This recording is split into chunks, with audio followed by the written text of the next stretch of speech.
Big pass தமிழின் 9வது சீசனின் துவக்க நிகழ்ச்சி இன்று மாலை 6 மணி முதல் கோலாகலமாக நடந்து வருகிறது. விஜய் சேதுபதி 2வது ஆண்டாக இந்த நிகழ்ச்சியை தொகுத்து வழங்கி வருகிறார். இதுவரை 11 போட்டியாளர்கள் பிக் பாஸ் வீட்டிற்குள் சென்றுள்ளார்கள்.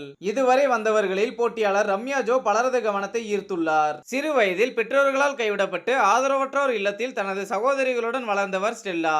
இவரது மற்றொரு பெயர் ரம்யா ஜோ.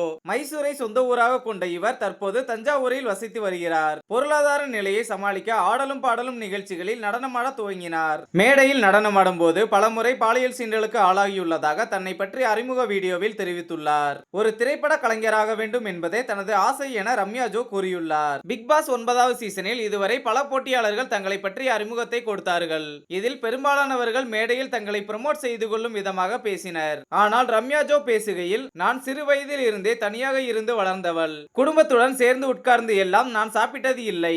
இந்த பிக் பாஸ் வீட்டில் நான் செல்வதற்கு முக்கிய காரணம் எனக்கான கொஞ்ச நபர்களுடன் ஒரு வீட்டில் இருந்து அவர்களுடன் சேர்ந்து சாப்பிட வேண்டும் என்பதற்காகத்தான் என்று கூறினார். ரம்யா ஜோ பேசிய விதம் பலரது கவனத்தை ஈர்த்துள்ளது.